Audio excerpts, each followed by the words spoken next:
Okay, well, before we start, I'd like to give a land acknowledgement on behalf of CreateTO, the city, and the broader team. And I'm always honored to give the land acknowledgement because it is one of the ways non-Indigenous people and settler descendants can pay proper respect to Indigenous peoples of Turtle Island as allies and supporters.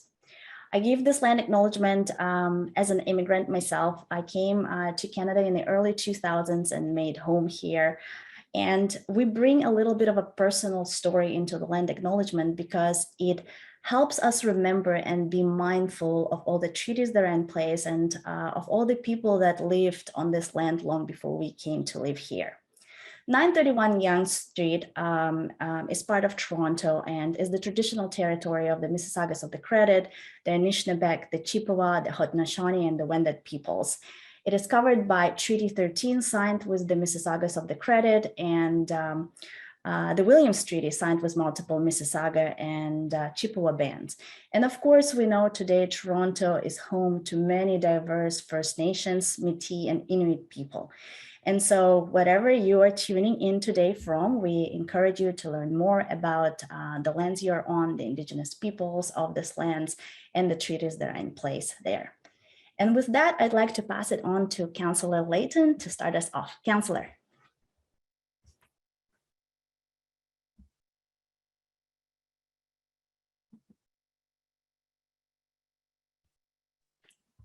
Thank you very much for whoever unmuted me. My screen was frozen a little bit. I just wanted to thank everyone here today and for spending their time and sharing their advice and expertise with us. I know we'll have people from the local community and people across the city interested in this project because of its importance and significance on fronts. I will say that ours is a growing city, and while there are pains with that growth, it's a positive thing that we're growing the way we are as a city. We're growing up and not out. We're growing along transit corridors to help people move more efficiently around the city, achieve some of our goals, transform TO, as well as some of our housing goals along the way. Now, the ModernTO project started as just a way of relieving itself from some of its assets, but it's actually changed in a very fundamental way. That CreateTO is focusing more on achieving some of the other city objectives, including affordable housing, public space, other city goals that we want to achieve with growth in our city. But growth comes at a cost, and it shouldn't come without consideration. Local community that is going to absorb that growth, and that means we've got to create wonderful, livable communities as well as we move into. As we grow as a city. And so I'm hopeful that through today's comments, you can help us set this ship on the correct course. We know that there may be some differing opinions amongst the group, but please, we all want to build I think, a more inclusive and fair city, as well as a more affordable one. And we do, and a fun and beautiful one. So all those together, I think we can agree on as neighbors in this wonderful place we call Toronto. And so let's work together to try to achieve that and help the city along the way. Now, I will say that this project, while not connected to some of the other projects, as you'll see in the presentation, some of it is actually very connected, because what we're doing on this site allows us to go deeper in the affordability on other sites as well, which is a very exciting initiative we're looking for. So all these sites are kind of connected, but I look forward to hearing your thoughts about this in particular one this evening. Thank you very much. And I can't mute. My screen's frozen. Great, thank you, Councillor. We'll do a very quick round of introductions just so you know who is in this virtual room today. My name is Yulia.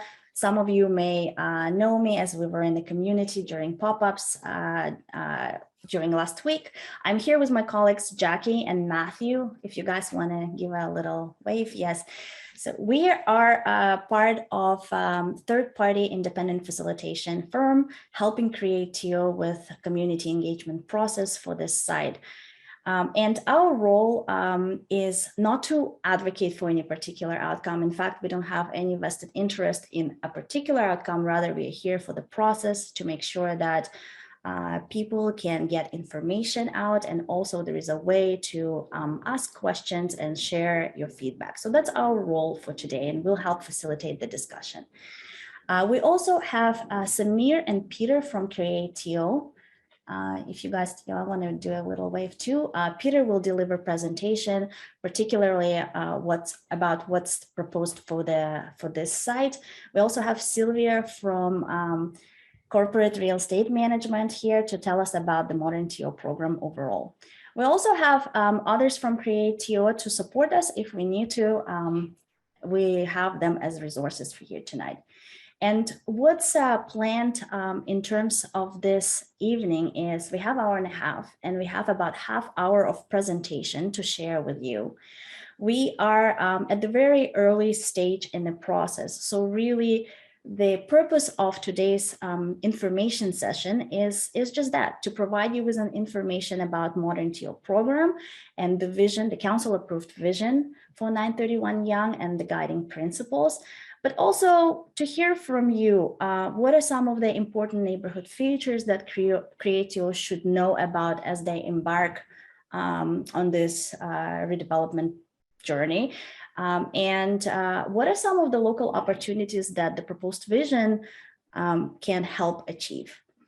And so with that, I just want to tell you that we are being recorded. This meeting is being recorded. We also have a live transcript enabled as an accessibility feature. You will see myself and Matthew and Jackie take a lot of the notes during the meeting, because we will produce a draft report and we'll share with everyone in attendance for review before finalizing it to make sure we've captured everything accurately.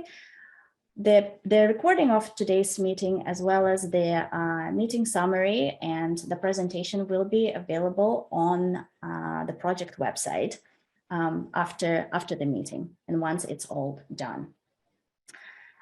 In terms of the logistics as well, you have control over your video, and we will queue you up when the questions come. I will review how you can participate virtually. I think many of you know by this time that you can raise a virtual hand up or can just flag us.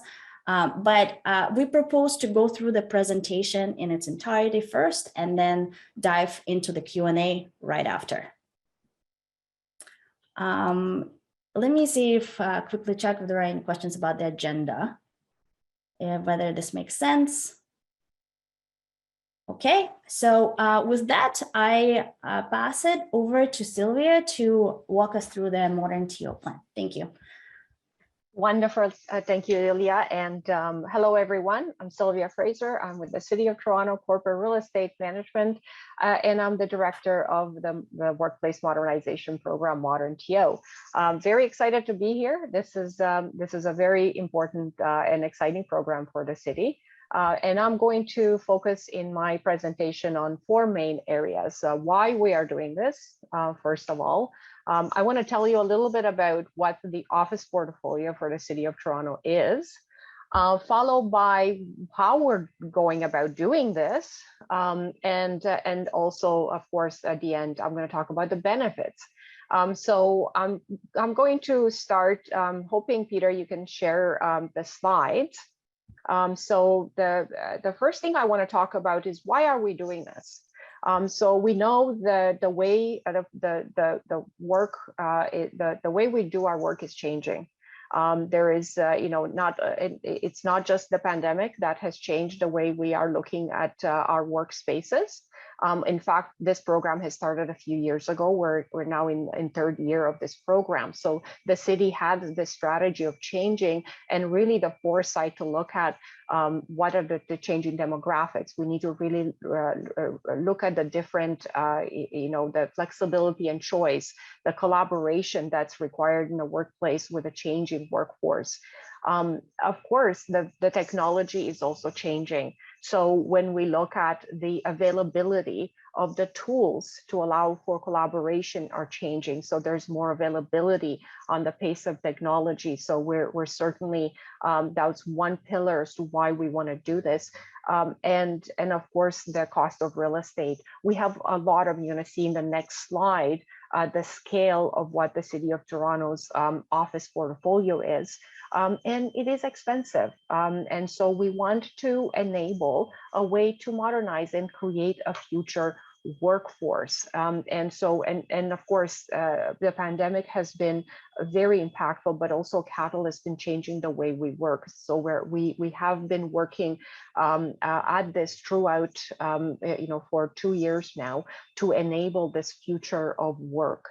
And so when we look at the next slide, Peter, as to what does it look like from a city's portfolio perspective. So our portfolio of office buildings span over 55 locations, and that's not all city-owned locations. Only 8 are city-owned.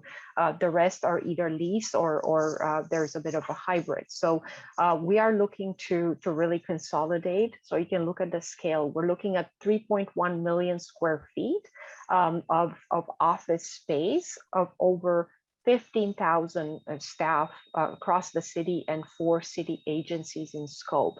So you can see the scale and geographically throughout the city, how the office portfolio is divided. And you can see some of the data on the screen here in terms of the desk utilization. Of course, our office portfolio, like many organizations, are outdated. A lot of the office buildings have been built in the 80s. They're higher square footage per workstation. They take a lot more space, and also some of the processes have changed around in the way we do business. So you can see, some of the costing that has to do with maintaining and continuously updating these current locations that we have. And it's highly inefficient as well. So it's time to change, and that's exactly what we're doing. And we're very, very excited to go into how we're going to modernize. And so we do have a strategic plan. If we go to the next slide, in terms of how we're going to do this, which is how the work that Peter and CreateTO is doing with 931 Yonge Street fits into this. So the plan is, of course, we need to invest in our civic center. So for us to consolidate the 55 locations into 15 and to really modernize this bit, we have to do an investment. So we are doing that. We want to, of course, enable that flexible workplace. And I mentioned hybrid. So there is a future of workplace in a lot of organizations, not only as COVID being the catalyst, but for all the reasons that we mentioned. Technology is changing, the demographics are changing. And so we have to enable the appropriate environment for staff to deliver the service to the public and to enable that creativity and innovation. And of course, we are unlocking, which is why we're here this evening to talk about 931 Yonge Street. And so through this program, we are unlocking 8 city-owned assets and exiting over 32 leases that we currently maintain as well in order to deliver the services that we do. This also gives us an opportunity to really relook how we do things. So we know during COVID, we enabled over 95 services to go digital, for example, or in a different way that we are used to. And so we are making those changes just like we are looking at the consolidation. This is a very complex and very coordinated and collaborative approach to changing the way we deliver service and in the way the staff work as well. And we work, of course, very closely with all our partners. I mentioned technology, it's a huge aspect. Our human resources, people and equity, it's a huge aspect because we have to change everything. So we look about not just the employee experience, but how do we deliver service? So how is your experience coming into a civic center and how can we make that better? And on the overall, and this is where CreateTO comes in, is the strategic real estate planning. So really looking holistically at the entire office portfolio to make it more efficient and really modernizing and reutilizing some of the assets towards strategic policies and strategic directions for the city. If we move to the next one, and so I talked about why we're doing this. I hope I gave you a good sense of the scale of our portfolio as a city, and some of the ways of how we're doing this. But now I want to focus as to what are the benefits. So what are we going to gain at the end of this program? And so, of course, I've talked about consolidation. So we're consolidating 15 buildings locations into 15. It saves us 30.5 million annually in capital and operating expenses. It unlocks a lot of value for real estate, and it overall improves and modernizes in the way we do work and ultimately deliver service.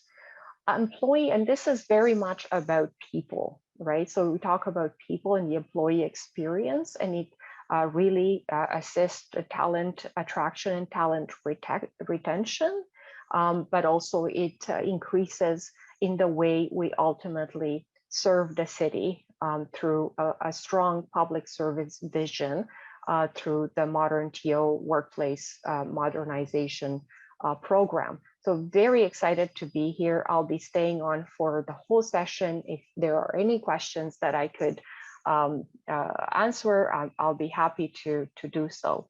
And with that, I'll be passing it to you, Peter.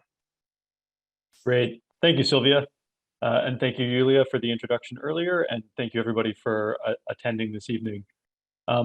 As Yulia mentioned, I'm one of the development leads with CreateTO.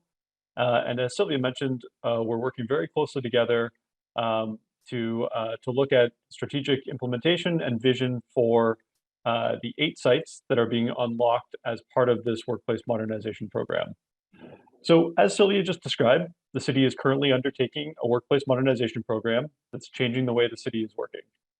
There are many benefits to this program, again, as Sylvia just went through, both from an employee experience perspective, as well as the overall financial sustainability of the city.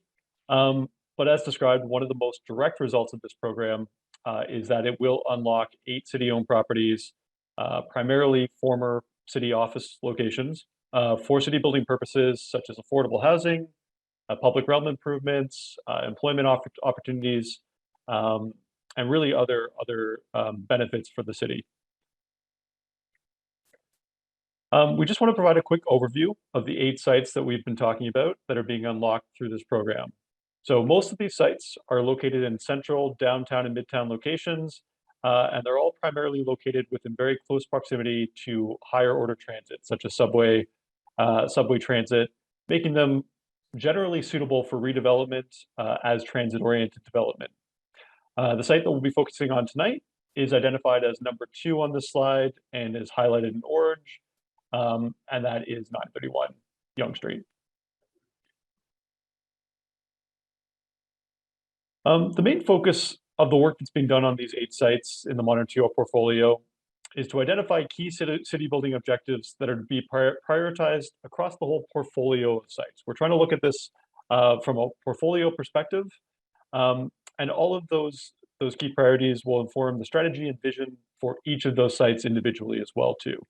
The approach and process that has been undertaken to date on these sites include interdivisional coordination, so discussions with city divisions, agencies, corporations, existing occupants to determine portfolio objectives, again, across the portfolio, and then focus on site-specific needs as well too.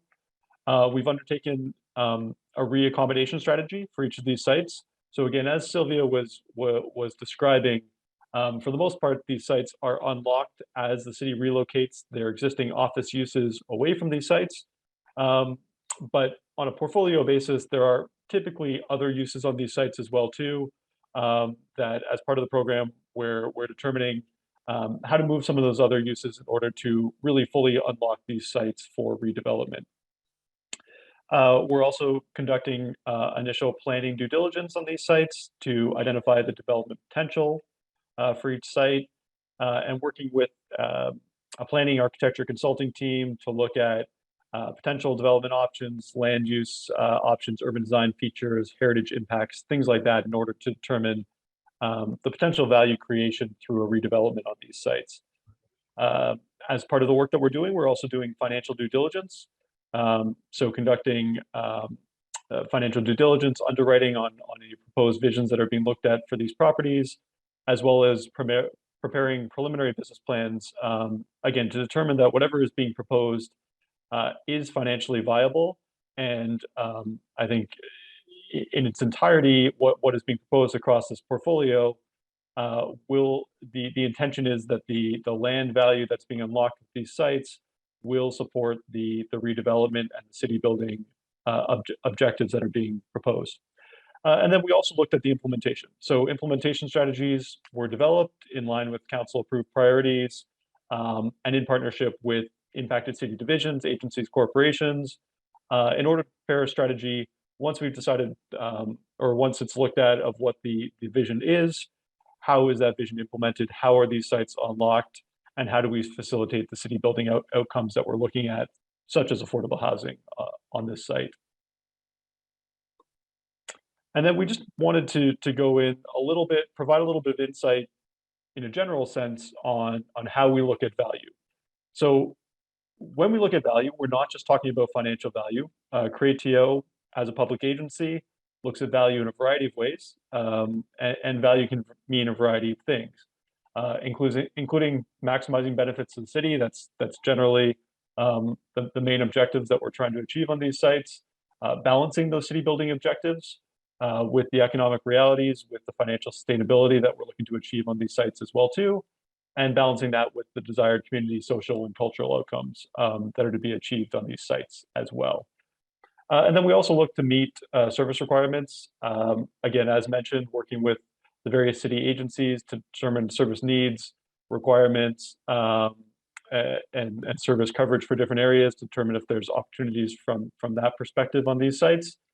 And then this does line up with the economic realities mentioned above, but really considering financial drivers, we do want to ensure that this program is a financially sustainable program for the city. And as Sylvia mentioned, the workplace accommodation strategy does look to save the city very significant costs on an annual basis from cost savings.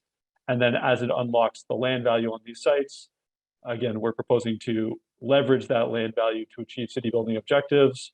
But again, it's designed to be a self-sustainable program from a financial perspective. And then through this lens, real estate assets are evaluated based on current use, value potential, and then looking at the appropriate market analysis and stakeholder input. So through this strategy and visioning process, the following key program objectives and needs emerged and are being prioritized within the ModernTO portfolio of properties. So these 7 key city building priorities were identified, and these have been brought forward to City Council in a report that went forward about 2 months ago and have been endorsed unanimously by City Council. And what we're looking at, again, this is priorities across the entire portfolio of 8 sites.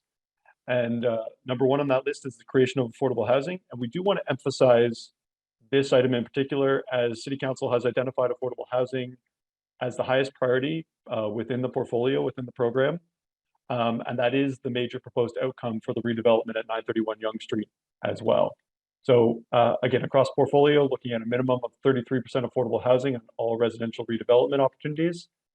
As mentioned, this program is designed to be financially sustainable, and we're looking to ensure that the majority of the value is reinvested into city building benefits within the sites, and that there's also, as per the citywide real estate strategy, looking to ensure that a proportion of the value is allocated towards the land acquisition reserve fund to sustain future city needs as well too. On all the sites within the portfolio, we are looking at an element of public realm improvements, and we will discuss that on 931 Yonge in particular. We're looking at city service institutional improvements where applicable and where identified. We are looking at, again, portfolio-wide, we're looking at the preservation of employment opportunities or employment uses across this portfolio. So we'll get into the details of 931 Yonge in particular, but that site at the moment is city office space.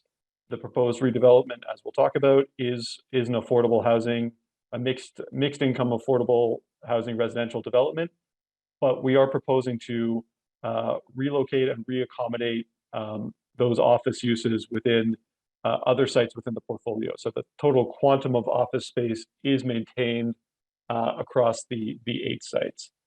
And then we are looking, again, where applicable, the adaptive reuse of heritage resources where they've been identified primarily on other sites. There's not currently any identified heritage resources on the 931 Yonge Street site in particular, but that's a portfolio-wide priority.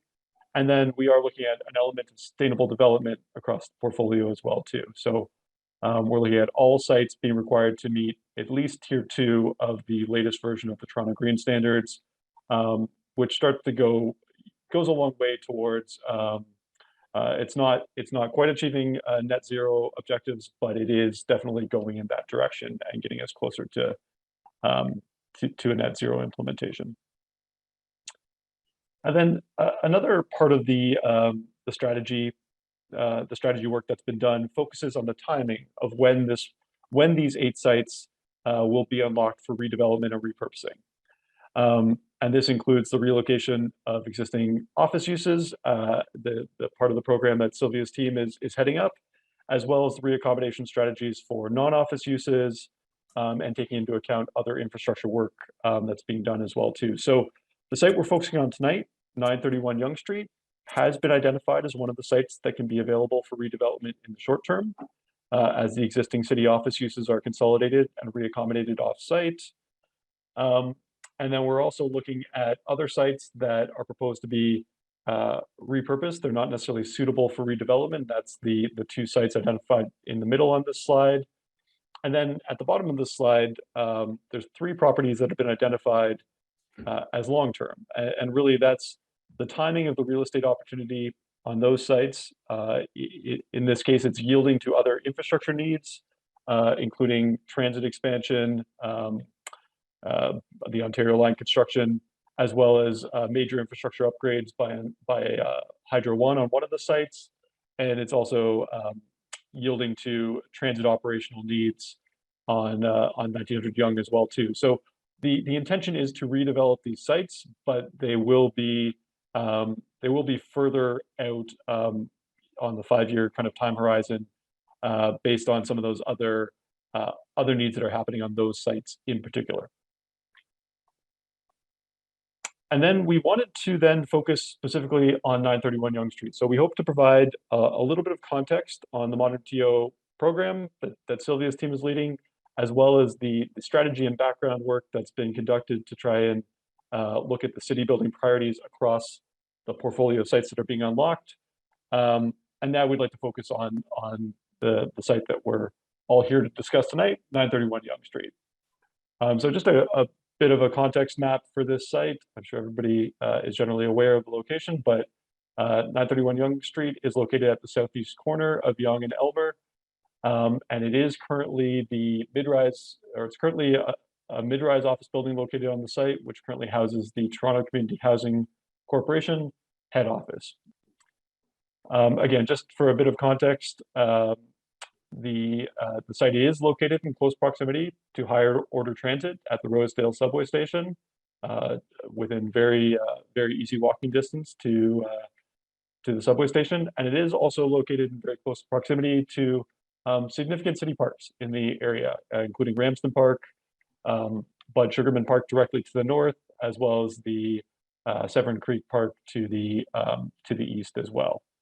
Again, looking at the context of the site, it is located directly beside existing residential neighborhoods to the south, as well as residential neighborhoods to the west as well, and further to the east. And then there is also existing office and retail space, primarily along Yonge Street, in very close proximity to this site as well. And as discussed, as part of the background work that's been done, again, we're looking at city priorities across a portfolio of sites, but then we are looking at specific visions for each of the sites as well too.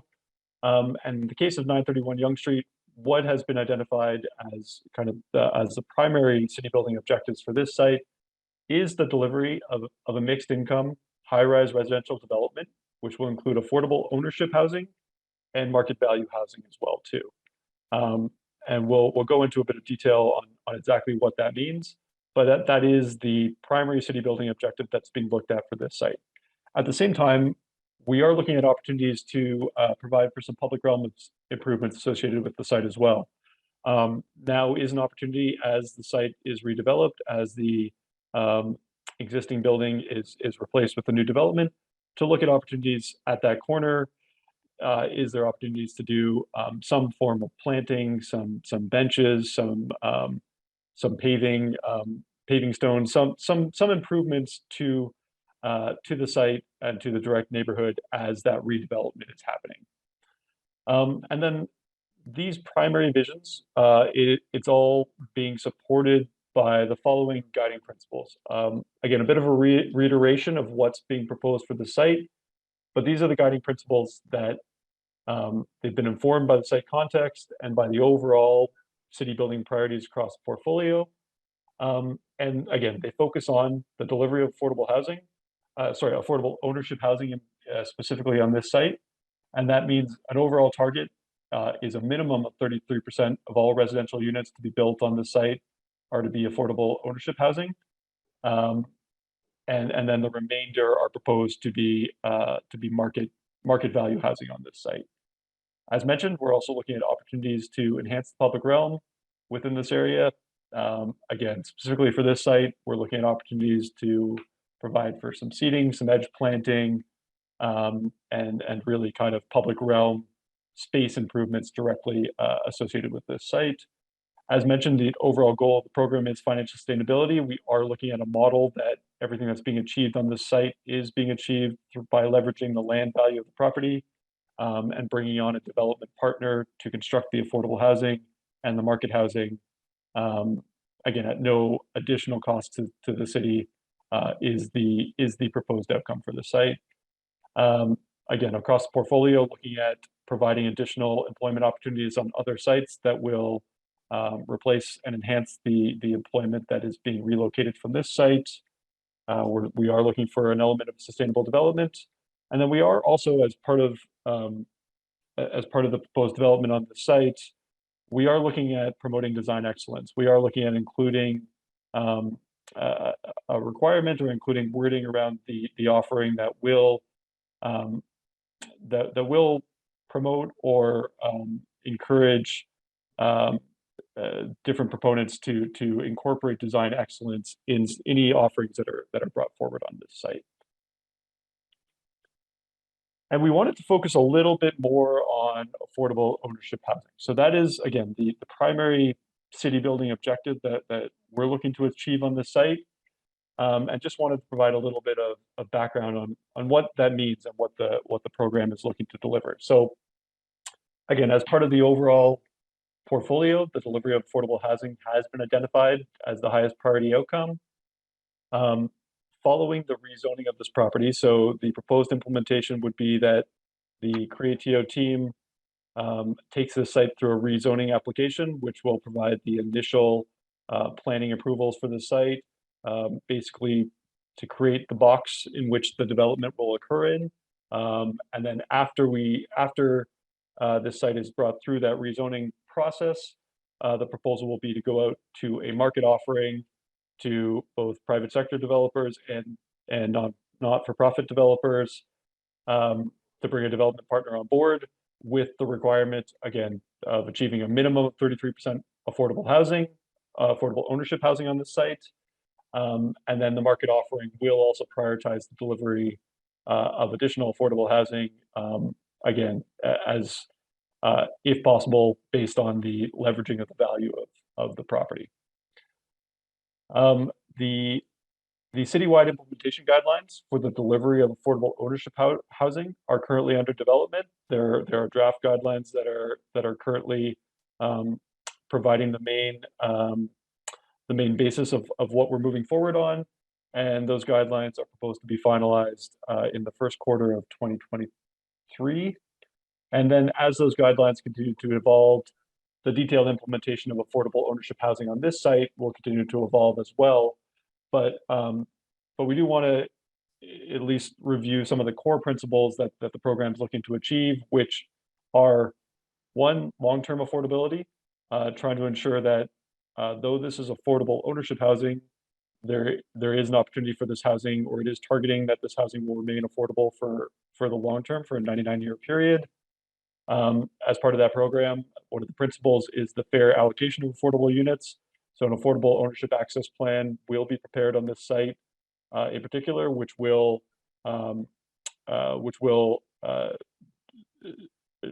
show how the units are to be allocated, and will provide a framework under how to show how eligible households will be selected for the site.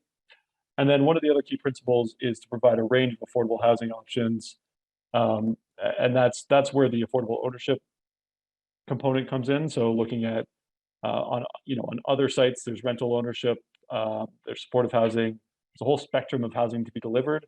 This site is looking to deliver that affordable ownership component, which is intended to provide housing for essential workers like nurses, childhood educators, construction laborers. Really, it's a form of workforce housing is, I think, what's being looked at for this site, or what is one of the key principles of the affordable ownership housing program. And then just want to provide a little bit of an outline of the timeline. So again, as mentioned, a lot of the work, a lot of the background work, a lot of the strategy work has been on trying to determine overall city building objectives and priorities for this whole program. As mentioned, in April 2022, that initial strategy vision came forward to City Council, and it was unanimously adopted, a recommended strategy and development vision for these sites. As you can see from the We Are Here, we're now in summer 2022, and this is an opportunity to provide initial community engagement. I think, as Julia mentioned, this is an information session. This is an opportunity for us to come out and talk about the program and give everybody a little bit of background on what the program is and what's going to be happening. There will be further consultation that's happening as we look to 2022 and beyond. There will be a planning process that the site will go through, and City Planning and CreateTO will conduct additional community consultation as part of the CreateTO-led rezoning application. And then as we move through the process of selecting a development partner, they will lead further community engagement as we get into more detailed design for this project as well too. And then again, further down the line, we will get into construction, first occupancy. All of that is to be determined as we get to the point where we're bringing a development partner on board. And one of the other, so as mentioned, we're here to provide information. We're here to provide an overview of the program, but we do want to, we are looking for feedback as well too. And we are looking for community feedback that will help us to understand the local opportunities on the site and help us inform the proposed redevelopment, including opportunities for public realm improvements. And then, as mentioned, once that development partner is selected and is on board, we will continue this engagement process with the local community, and we will look for additional feedback, and we will look to share some of those detailed design components on this site as well. And with that, I will hand it over to you, Yulia, to talk about what we've heard to date. Yes, thank you. Yeah, we thought that we would share a little snapshot of some of the key things that we've been hearing. Today is not the only opportunity to learn more about this project and to share your thoughts. We had 2 pop-ups in the neighborhood in front of 931 Yonge Street, like right in front of the building on Thursday, and we were in Ramsden Park on Saturday and connected with quite a few of the local people and users of the park.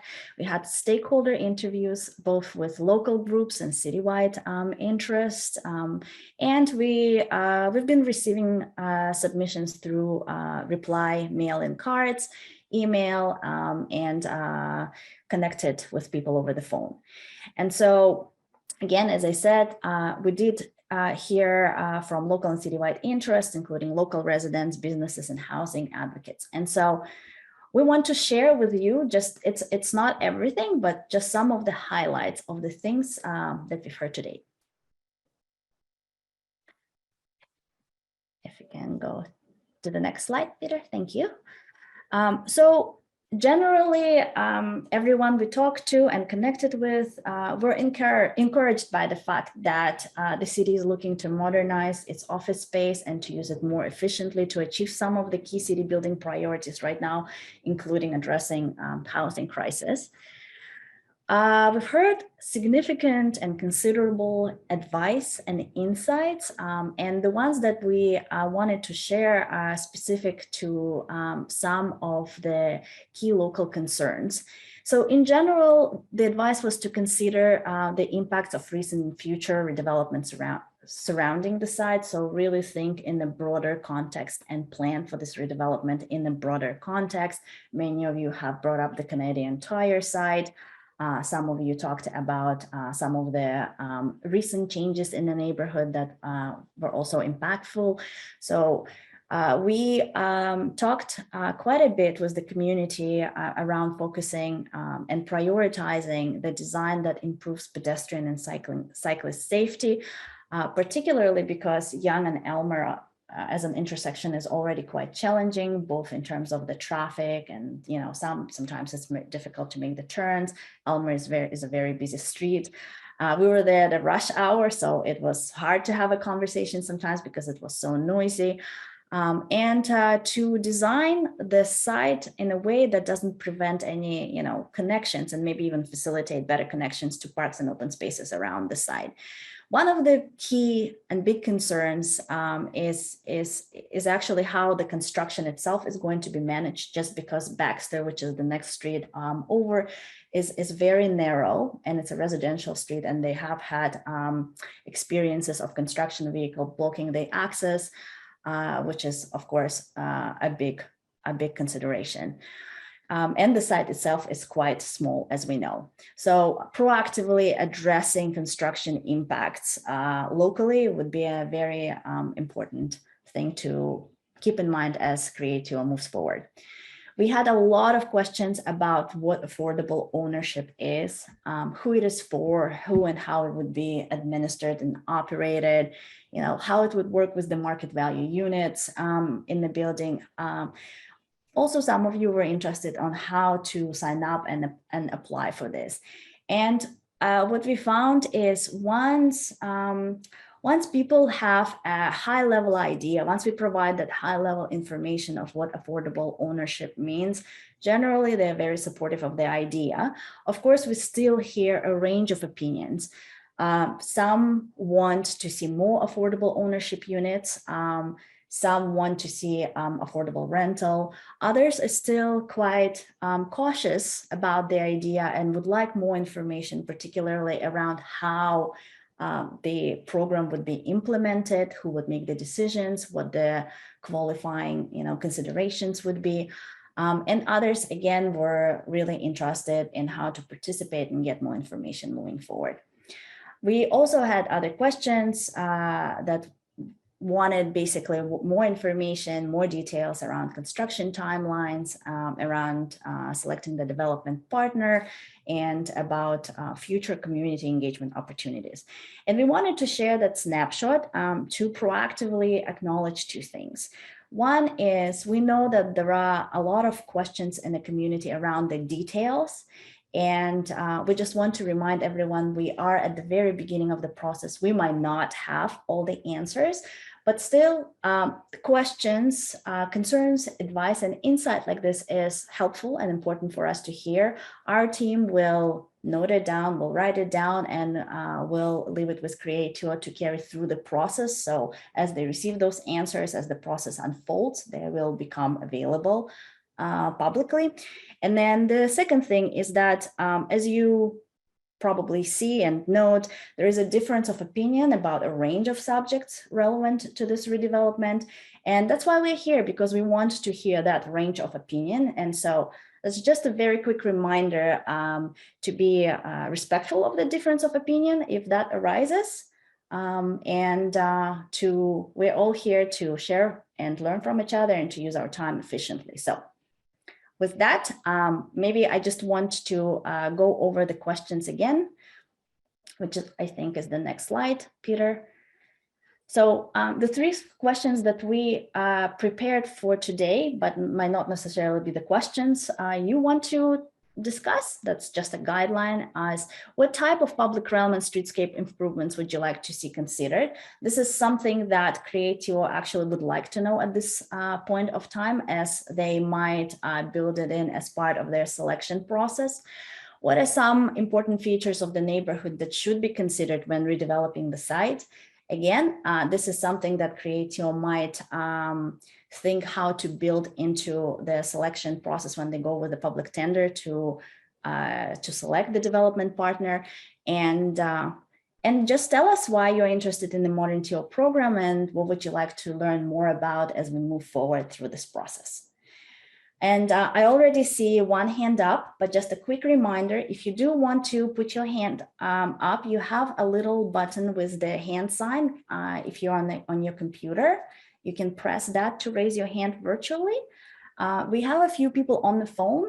Those of you who are on the phone, you can press *9 and we will see that you are lined up. Or some of you have video cameras on, which is great. You can just flag us, and I'm going to keep the speakers list so you will know when it is your turn.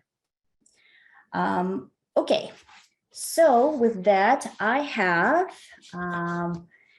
have Linda, Andrew, John, and Doug. Okay, Linda. Hello, over to you, and I will actually ask you to unmute. Oh, sorry, it just took me a while to unmute. Hi, everyone. Just a question, and maybe Yulia is not a question for you, but are there any examples of that the city has already done of sort of repurposing the city properties into housing?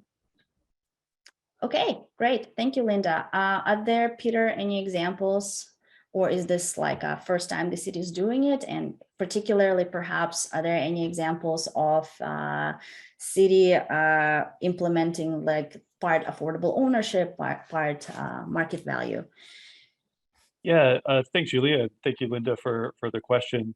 There is an ongoing program that CreateTO is involved in called Housing Now. That the model of that program is to primarily take city-owned properties and then take it out and then redevelop it for affordable rental housing. Is that program? So this, I believe, is probably as far as I know, the first one of this scale for affordable ownership housing. But there are other examples that target primarily that are targeted towards rental housing. But there are definitely other sites that typically would be potentially a smaller scale component of affordable ownership, like the 5–10% range. But no, on this scale, I think this is one of the. I don't think there's a lot of necessarily precedence for this. Okay, thank you, Peter. Can I just throw in a second question too? And sure. Is there any information on what the process is in terms of selecting partners, development partners? Linda, I'm trying to think if I can steer you towards any existing documentation on this. I mean, the process it is the way we have done it in the past on other sites. It's an open public market offering process. Typically, we have engaged, a broker or real estate advisory services firm to ensure that the offer is going out to every potential development partner or not-for-profit partner. But I think we can probably steer you towards, if we follow up after, I think we can steer you towards some other recent offerings that have gone out and some of the framework or some of the details around how those offerings are structured and how the requirements are included in those offerings. And just so that everyone knows how the follow-up would work, we will include all the follow-up items as part of the meeting summary. So look out for that. Linda, are you good? That's good. Thank you. Okay, thanks so much, Linda. Okay, we have Andrew, John, Doug, and then Laura, and then someone on the phone, and then Patricia. Okay, Andrew. Hi, I just want to say thank you for letting me speak and holding the consultations. I guess I have some questions around whether any potential mixed uses for the site are being considered. I know that on Yonge, often a criticism of redevelopment is that when the smaller spaces that have been hosting small businesses get redeveloped, the new owners of those commercial spaces want sort of a limited number of large tenants, somebody who can take the entire 10,000 square feet instead of 10 1,000 square foot tenants. Is there any consideration being given to mixed use in the building? So Andrew, I can take that question. It's Peter at CreateTO. Yes, there is consideration given to mixed use. I think very clearly the objective is the delivery of affordable ownership housing, which will be in conjunction with market housing. But just in terms of good planning, I think we're definitely, as we go through the planning process, still looking at an opportunity to put first floor retail uses on the site. If we can, just in terms of animating the street and just from kind of good planning practice. Mm-hmm. So we are considering a mixed use, but the vision is for it to be primarily residential. Okay, and sort of a follow up to that, with regards to the executive committee is considering changes to about a 50% increase in development charges. How does CreateTO and these sort of like city involved developments, are they affected by increases like that? Do they pay development charges? It might just be an unfamiliarity on my part. Andrew, I can try to answer that question. And I know this landscape continues to change, so I may have outdated information. So the answer is generally yes. As part of a redevelopment, development charges would be owed to the city, and those development charges, support the cost of new housing, support all the infrastructure that needs to go in, wastewater treatment plants, all that kind of stuff. So typically, the answer would be yes. However, there are programs such as the open door incentives and other programs in place that do provide rebates on those development charges and on other city fees related to the delivery of affordable housing units. So I think at this point in time, that program does not explicitly include affordable ownership housing. So that's where it's a bit of a gray area. But I think as those programs develop, we think there is a potential that there could be rebates provided to help with the delivery of affordable ownership housing on the site. Okay, and I guess another follow-up question to that. Within this scenario like this, does the city maintain any ownership stake within the property, or is it a full sale? The model that we're looking at on this site would be for a full sale. On any of the previous city-led affordable housing projects, they have typically been 99-year leases, and the city does maintain control of the site in the long term. That model typically doesn't work when it's ownership, when the market units are ownership and when the affordable units are ownership. So what's being contemplated right now would be the sale of the property.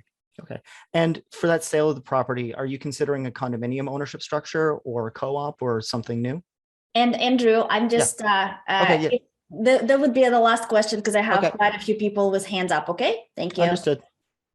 I think we're considering all potential ownership structures, with, I guess, a condominium structure probably being the most likely, just based on what we've seen from a development perspective across the city. Okay, well, thank you very much.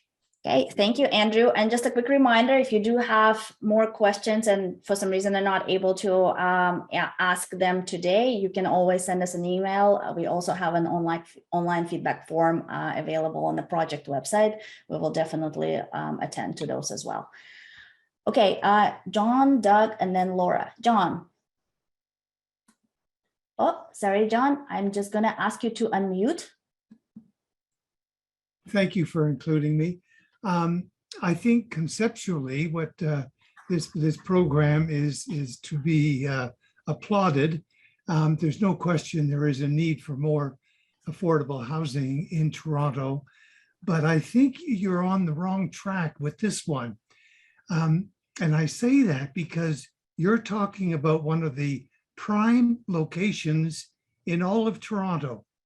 This 931 Yonge happens to be protected. The views from that building, proposed building, would be protected to the west, north, east, and for an unknown amount of time, the south. And if you consider condominium costs in this area now are minimal of $1,000 a square foot, and a couple of blocks from this location, it's 2,000 and more. I think to use the term affordable housing is not really accurate. I don't think the workers you're talking about, nurses, laborers, and the like, will be able to afford the kind of development given the location, and given that any developer who takes on that site is going to demand significant payback for those market value condominiums. That's just my view. Okay, great. Thank you, John. And if I may take it as a piece of advice, maybe as CreateTO moves forward to bring more information how the affordability would work here, given the high market prices per square footage and just the general finances, how would that work? If I may. That would be excellent. I mean, I think you've got this area, this particular site is so prime at the moment, a few minutes walk to the subway in either direction, shopping. It has everything that you could possibly want, and should go at a very high premium. Okay. Okay, thank you, John. We hear you loud and clear. I mean, I don't know if there is an answer to that, but it's definitely something to think about as we move forward and provide that information. Thank you. Thanks so much. Okay, Doug. Oh, 1 second. Thank you. There we are. Yes. Hi, everyone. I don't know if I can keep up with the quality of the questions, comments made to this point. Two simple ones. Is there any federal and provincial involvement, either financially or regulatory, or I suppose even politically, in any of this planning? And my second question is, I think it's already been answered, but these are one of 8 owned properties in the city, and apparently this will be the model that you will presumably roll out to the other 7 over time. Is that a fair interpretation? John, sorry, Doug, my apologies. I can take these questions. I think maybe I'll start with the second one first. So across the 8 sites, it's not the same model being rolled out across all the sites. There is potentially kind of different models being looked at for different sites, and different city building objectives potentially being achieved on different sites. So as I mentioned, this site in particular, it's a relatively compact site. We're looking at a proposed residential development on this site. As we're relocating, as the office square footage is moving off the site, we are looking at one of the other 8 sites will have a larger component of office to it, and will looking at it from a portfolio perspective, that site will help to achieve one of our other objectives, which is the preservation of office uses throughout the city as well too. So there's a whole portfolio, and different things are being achieved on different sites. They're not all affordable housing sites, and then this one in particular is the only one is the one that we're looking to target exclusively towards affordable ownership. So it's not necessarily a model that will be rolled out over the other 7 sites. And then to your first question related to federal and provincial contributions, again, that does seem to change on a relatively I don't know, monthly basis, I think, or annual basis in terms of what different programs are in place.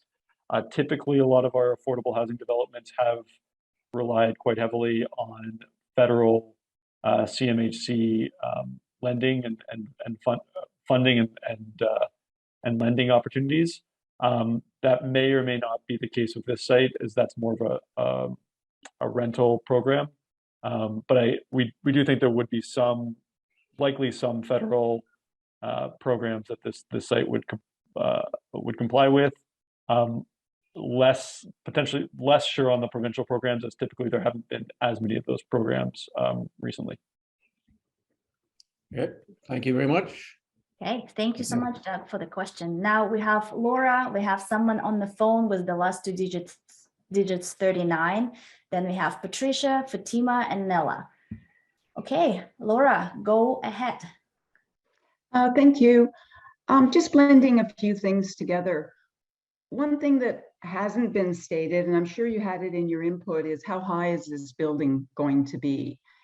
And just considering that, and it is a very tight space, one imagines, unless this thing is going to be really high, in which case the community will object, is we're talking under 200 units. And if a third of those are affordable, we're talking 65 or so residents in the affordable camp. So it's good, it's additive, but it's not a game changer. And I imagine a subsidy would be involved, and that's how it would be affordable for the essential workers. And they would be welcome, I would say. So I think the community does need to hear about height sooner rather than later, because that's very important. When it comes to one of the goals being public realm, again, because it's so tight, hearing about benches and plantings, like that's kind of underwhelming. Certainly the view from the north, there's going to be a sheer wall there with windows, and the notion of some kind of artwork that enhances, the view would be a lovely idea. But there's very skilled people in public realm. But all to say, to call this a big public realm opportunity, given the tightness of the sites, I think you need to manage expectations there, because there won't be a park in there, and it's surrounded by parks. And thanks very much for at least noting, the connection into the back, some of the hidden green spaces, and making it more accessible as the rest of that corridor is developed, because that's very important. So that's all I have to say. Okay, great. Thanks so much, Laura. I don't know if there is a particular answer to that, but we hear you loud and clear that the community needs to hear about the height of the building as soon as it becomes available. So we've noted that. And we have the point about the connections and point taken around, calling opportunities to improve the area around the site like public realm improvement to manage expectations. So thank you, Laura. I got those notes. I don't know, Peter, if you want to add anything.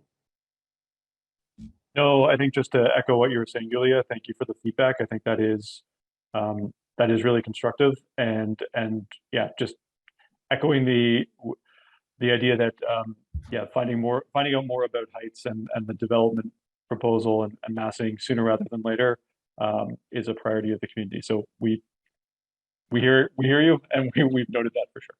Okay, thanks. Okay, I'm going to ask to unmute a person on the phone with last two digits, 39. Hello?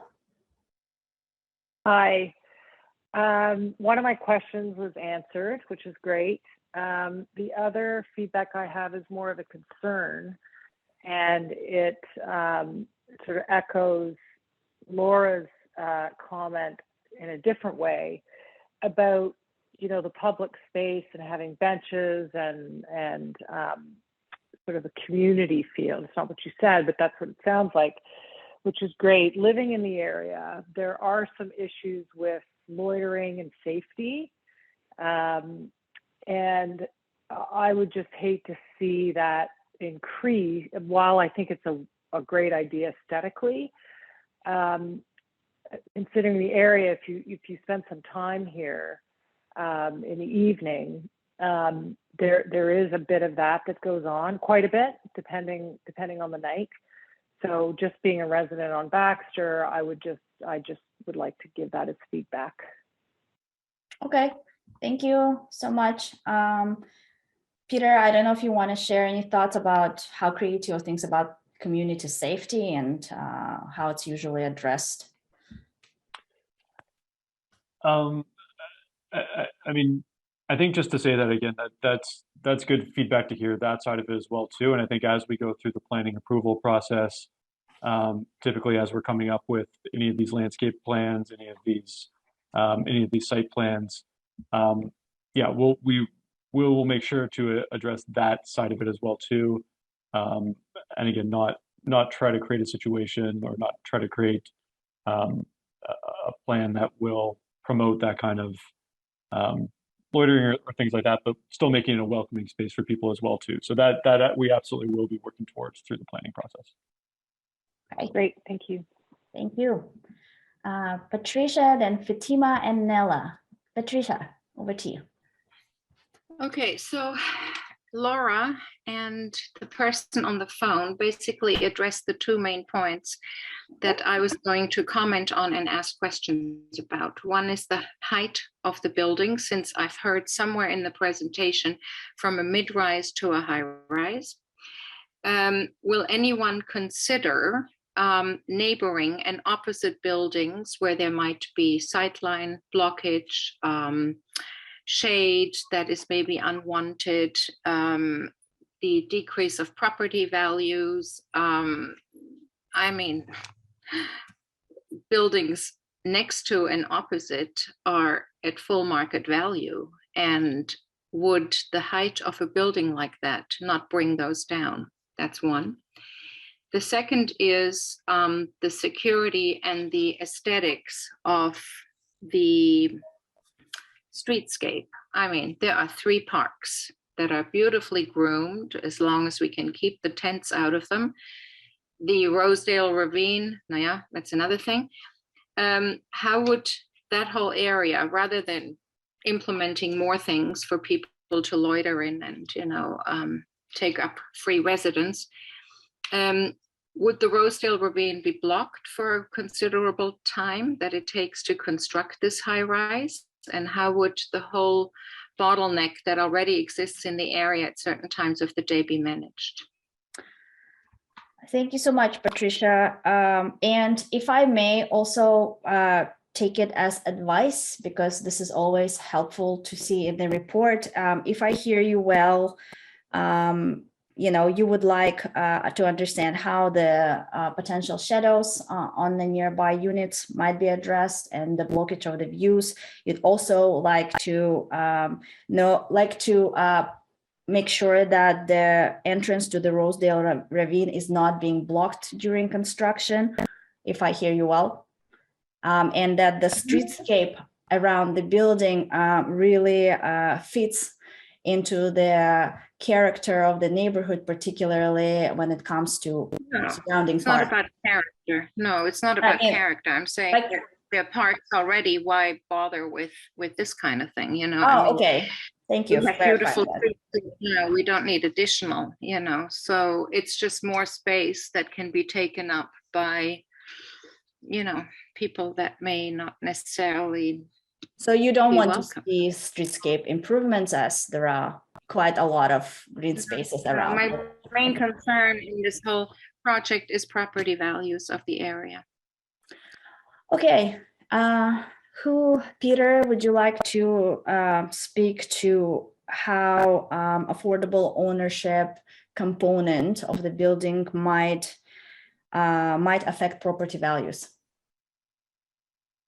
Thanks, Julia, and Patricia. Thank you for the question. I mean, I think there's been different studies that have looked at this.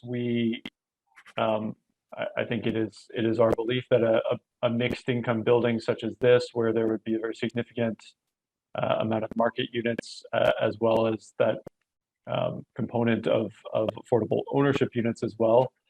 I mean, it's our view that it will be a development.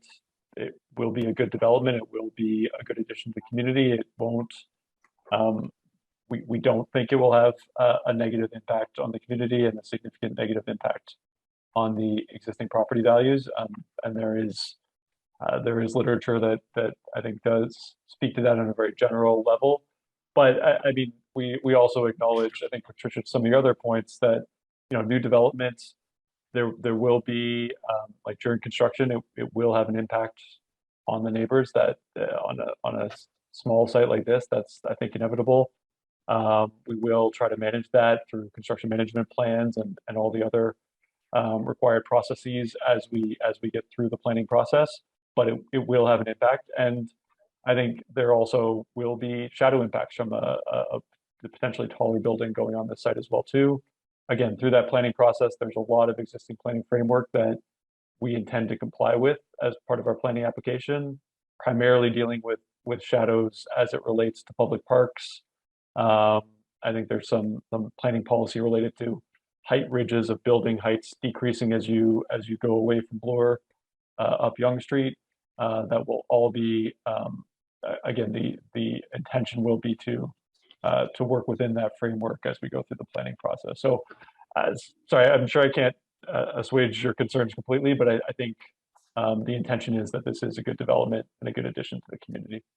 No, it's not the idea of the project or the mixed you know, buyers of these condos. That's not what I'm concerned about. I'm concerned about a piece of architecture. High rise is more than 10 floors. So because right now you have a mid-rise, that's what you classify it as. A high rise, when I look around towards Bloor Street, is a high rise. And, you know, to build the Tower of Pisa right in front of existing structures that were specifically chosen because they're not high rises, yeah, well, that'll definitely impact property values, most definitely. So who is looking at what the maximum height of this building will be? I mean, what do you classify as a high rise? 15 floors, 20 floors? So I think classification of a high rise is anything above 13 stories is classified as a high rise in the, the tall building guidelines. Again, we're not in a position necessarily to speak to heights at this point, and we will have a follow-up discussion on that as we go through the planning process. We are going to be putting a planning. Yeah, but will the neighborhood be looked at? Because, you know, when you look from that Elmer towards Bloor, there are no high rises. I mean, I can absolutely say the neighborhood is considered, you know, and so anyway. But yeah. Patricia, thank you. I hear your concern. Laura had a piece of advice, and I think you said you're of the same mind, to come to community as soon as we can, once we know what the height of the building is. And the concern is that the higher the building, you know, it will have an impact on the nearby property values. Okay, thank you, Patricia. I have Fatima, Nella, and then I have a person on the phone with the last two digits 39. Okay, Fatima, over to you. Okay. Hello, this is Fatima. So my question is, when we're able to hear about the signing up time for this project, if we're willing to get, and also if it is possible, about the payment information and how many bedroom, minimum and maximum, and like how much square for each bedroom, please. Okay, Fatima, just to clarify, you're interested in understanding how to sign up for an affordable ownership units that, that are planned as part of this development, when this information would be available, and then what kind of units will be available in terms of the size and the ranges in prices, right? Exactly, yes. Okay, thank you. Peter. Yeah. Fatima, thank you for the question. I can provide a part of the answer, and then I think we can commit to kind of going back and working with our colleagues at the Housing Secretariat to get you a more detailed response as well too, as typically they're the team that would be running the program to the allocation of affordable units in the future. But typically that part of the program, signing up for it, it being offered, is typically something that happens further down the process. Typically, once construction's already started on the site, in a general sense, it's typically 1 year away from when the site would be completed. So, in this case, as we have a planning process to go through, and then getting a development partner on board, and then construction. So it is these processes do take time. So that is unfortunately a few years away still. But it will be offered through the city, the affordable housing, the Housing Secretariat website, and we can provide a little bit more details in terms of eligibility requirements around income, number of occupants, and things like that as we get closer to delivery of this. So more information to come, Fatima. Make sure you're signed up for updates Yes. for this project. Okay, thank you, Peter. We have Nella, and then a person on the phone with the last two digits 39. Okay, Nella, over to you. Hello. Thank you for this evening's presentation, much appreciated. As a resident to the immediate south of the proposed building, I have two questions.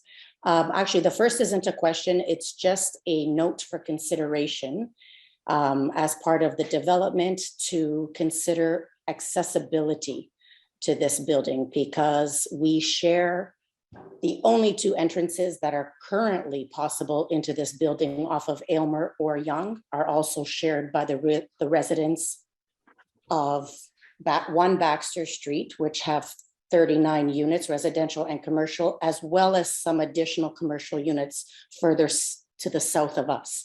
There are some restaurants, dance studios, etc. So one, from a building perspective, when that is developed, how will we all access the same driveways, for example, as well as during the construction? My second question, this is a question, is with relation to one of the other sites as part of this ModernTO and CreateTO projects at 1900 Yonge. There was a recent announcement by the city for 1900 being studied, a proposal for the public park and mixed use development over the TTC rail at that location.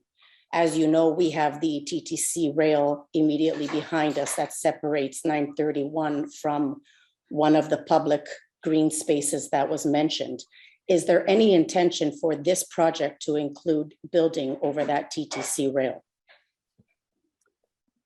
Okay, thank you, Nella. Peter, any intention or even possibilities of including a rail deck park? So Nella, thank you for the question. Again, I don't want to speak, I can't speak on behalf of the City of Toronto, the entire city on that. So from CreateTO's perspective, as part of this current development proposal, the answer is no. We're not looking at any opportunities to deck over the rail yard at this location. At 1900 Yonge, not to get into details, but it was CreateTO is working in conjunction with city planning. That site was identified through the secondary plan and through many previous policy directions in terms of identifying that as a future site park space and looking at opportunities to deck over that yard. So The opportunity was looked at. It's almost incidentally, we are developing 1900 Yonge Street, and then that is happening at the same time that planning is working on a feasibility study for that decking, and so we made sure to kind of combine forces on that site. That's not the directive on this site, and it's not being explored at this time, I think is the answer. But I can't speak for city planning or any future plans for the rail line in this area. Okay, thank you. I thank you for that. Thanks, Nella. And again, we can always take it as a suggestion back and share appropriately. Okay, thank you. So I have a person on the phone with last two digits 39, and then I have Jane, Jordan, and Christian. Okay, a person on the phone.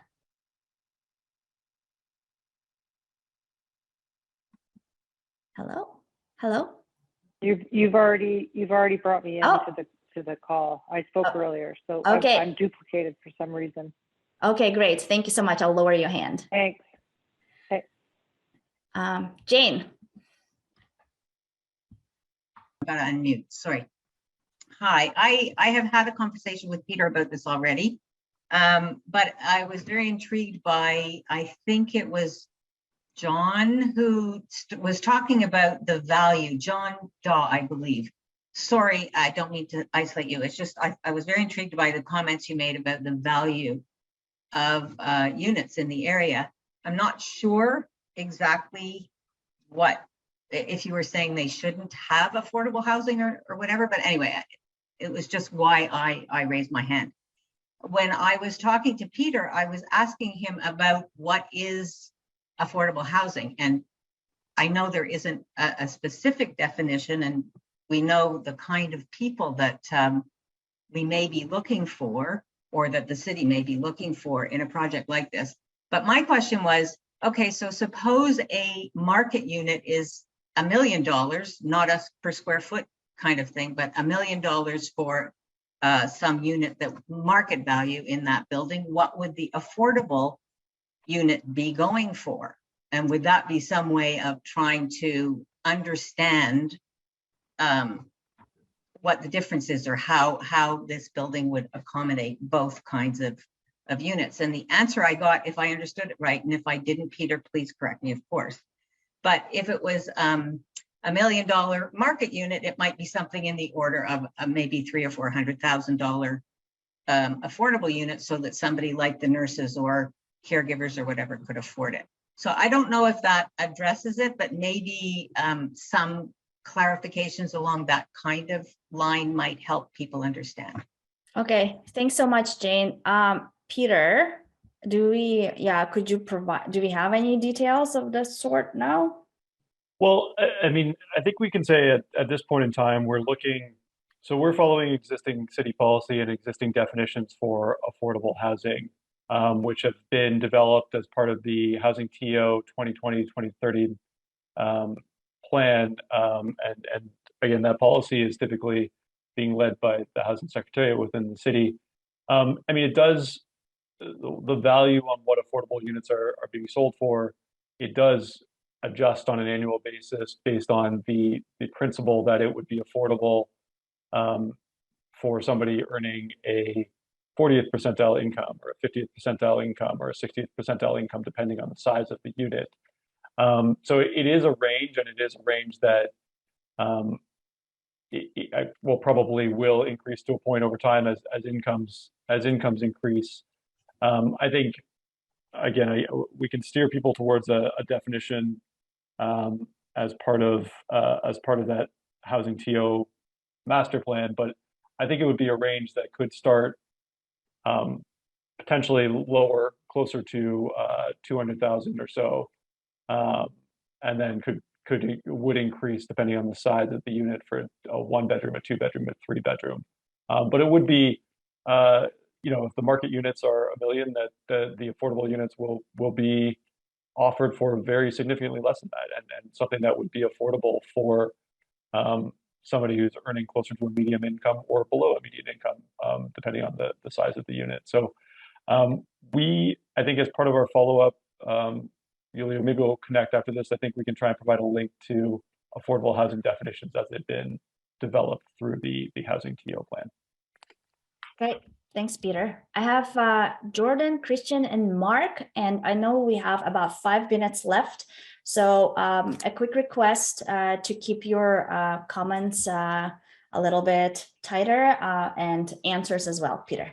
Okay, Jordan, over to you. Thank you very much, Yulia. I just want to say before anything else, I think that I heard something that was very shocking and disturbing to me earlier. Something that was quite frankly classist and disgusting to hear. Talking property values, I did some research on House Sigma earlier. Townhouses are going for $1.5 million. Apartments and condos in a range from $750K to $1.25 million. Houses 3+. So the reason why we have people in tents is because 50 years of policy has cared about property values, not about people living in areas they want. So this is actually directly related to my question. It feels like the criteria for workers is a little moral, a little judgy, where it's like essential workers. Will there be a definition of these workers who are allowed, and will it be expanded to be people like janitors or other working class people? Thank you.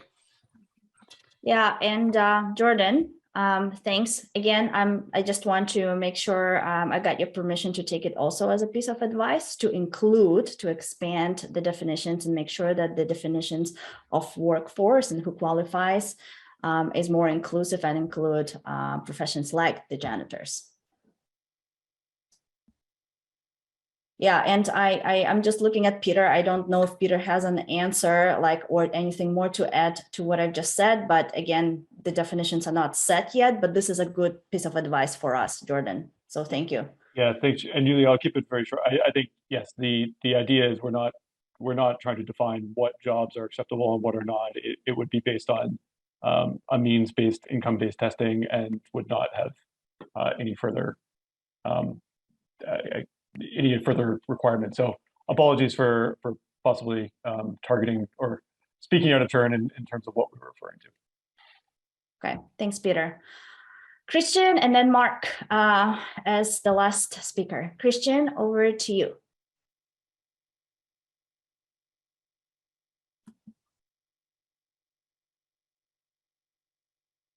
Hello? Hi. Hi. Yeah, so just building on the last comment, I think the proposed model is a bit short-sighted. Once this building or the site gets sold, the value to the city is gone. Unlocked maybe, but then we're throwing away the key. It's a one-time cash injection, but that's nothing compared to keeping this land as a public asset. And CreateTO, unfortunately, operates under a neoliberal mindset that whittles down public assets and services, giving them over to the private sector, who then makes large profits. Instead of countering speculation by keeping this land off the market, privatization just adds more fuel to the fire. Over the past few decades, our experience with a laissez-faire approach to allocating and managing housing has resulted in crisis, inequitable access, and low-quality buildings. Creating new rent-geared-to-income public housing on public land is a better way to cool speculation and regulate the affordability and quality of housing than selling it off to for-profit developers with a few affordable units mixed in. The city needs to take a radical and bold new approach rather than perpetuating the dysfunctional status quo. This means using public land to set a new standard of high-quality, deeply affordable public housing. Why should we trust the very developers and real estate sector that has, in effect, manufactured the housing crisis? The city should be building capacity to be its own developer so we are not reliant on for-profit companies. Is this serious? Is the city serious about making equitable, affordable, beautiful housing?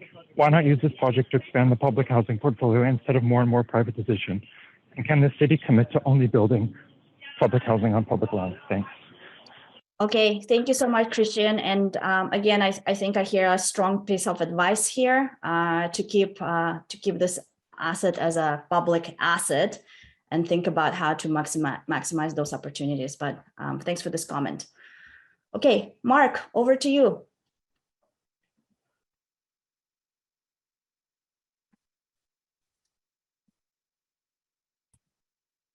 Am I unmuted? Yes, we can hear you loud and clear. Okay.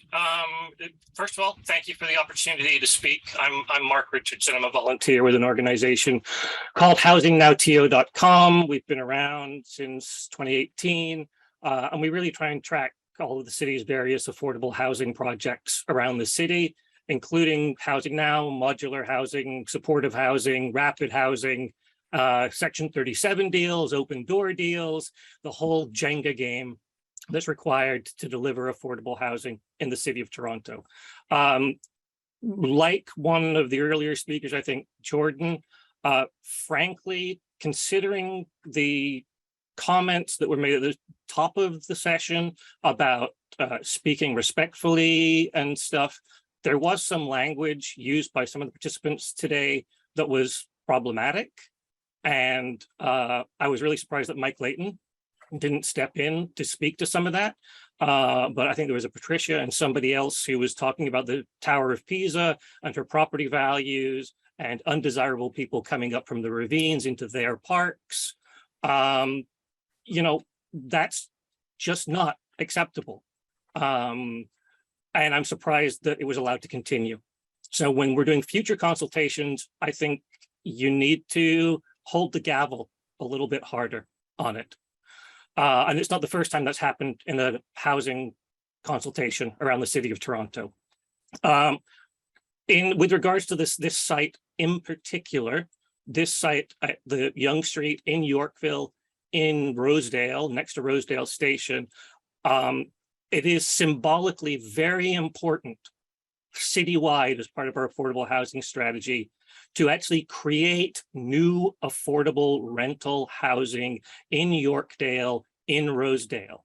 Because when we try and build it in Scarborough, the first thing people in Scarborough say is, you wouldn't build this in Yorkdale, you wouldn't build this in Rosedale, you wouldn't build this near John Tory's condo downtown. So we have to actually do that in this case. And this piece of land is an opportunity to do that. To the actual site, there's this talk, and Peter did it, and some other folks have done it, this talk of the 40th percentile and the 30th percentile of income. You can be more specific about your numbers without locking it in. There are examples in the city of Toronto nearby. Right now, Habitat for Humanity, which is affordable ownership, is doing a deal at Church and Wellesley. And they've got their units all online. If the chat was open, I'd put the link in so people can get information about, it's at 159 Wellesley Street East, Habitat for Humanity's website.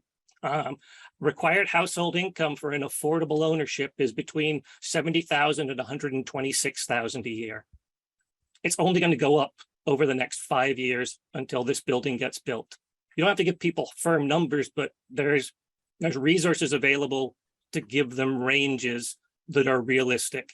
It also means you had to build a 39-story building at that corner at Church and Wellesley, sorry, at Wellesley and Sherbourne, in order to deliver those affordable units.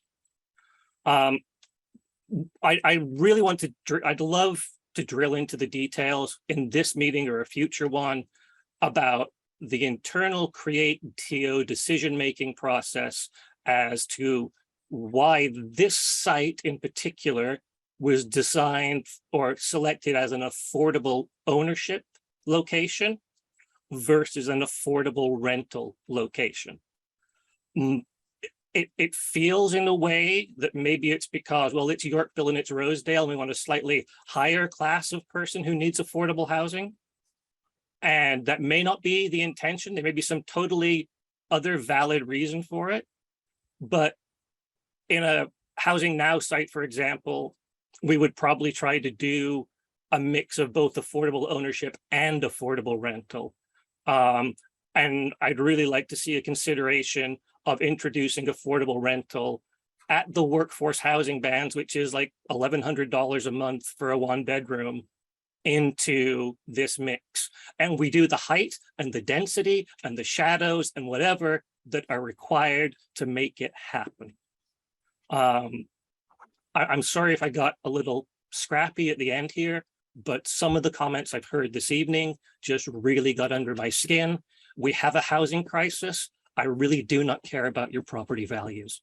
And I hope everyone has a good night and really thinks about, what matters in this world. Thank you. Thank you, Mark. Mike, Councillor Layton. Well, because Mark called me out by name, I think maybe he missed it when I was making my introductory remarks and was having trouble with my connection. I've since moved to my cell phone so that I could make a closing remark. And I do appreciate the comments of the last three speakers who did make mention of the concerning comments that we heard around property values trumping housing, or that this building only be focused for certain types of employed people. That's not the case. I can assure you of that.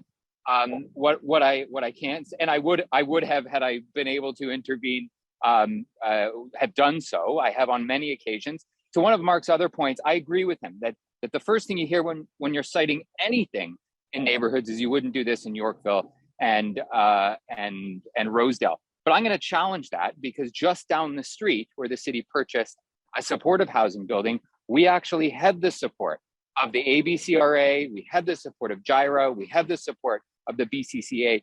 The residents associations prior to the announcement were supportive of that direction. And I'm proud of that, because now we can say, why, yes, we did put a supportive housing facility in Rosedale and in Yorkville. And we will continue to on city sites. And I appreciate the comment about this being, we should maintain these lands in public control. I've made that speech at council countless times, because I do think the city should be in the business of building housing. Unfortunately, it's not the direction that council has taken on these sites. We did fight to try to make sure it was not-for-profits that were in that role, and higher percentages of housing, and at least in some of the debates. Unfortunately, that's not to be. So we could stomp our feet and say no, as much as we want, but that won't build housing in the middle of a housing emergency. I will say also, this site does warrant an increase in density. It's close to a subway station. It's close to areas with services. There'll be a community center right across the street. This is an opportunity to add housing, but we need to do it in a way that ensures the long-term sustainability and the long-term quality of life in the neighborhood. So there's two possibly opposing factors, but I think we can find a way of integrating both and providing both housing, affordable housing, as well as a good quality of life for existing residents and our new neighbors that are going to be moving in. That's all for me today. Thank you, Councillor. I know we are 8 minutes over time, so I just want to quickly cover the next steps in terms of immediate next steps. So those of you who have signed in with your email and indicated that you want to receive project updates will receive a summary of this meeting in draft for your review before we finalize it. And again, it will be posted on the project website. And then more updates are going to be shared once we have them through the process. And I don't know, Peter, if you want to say a few things to wrap us up. Great, thanks, Yulia. And I know we're over time, so I will keep this short, but I think just on behalf of all of my colleagues here, I think we do want to thank everybody for coming out tonight and for the feedback we've received. We really do appreciate it. And I think hearing it at this meeting, hearing it at some of the pop-ups, it does help us deliver a better project. So much appreciated. And thank you also to Councillor Layton for participating tonight as well too, and for his comments as well. Very much appreciated. All right, thank you. Good night.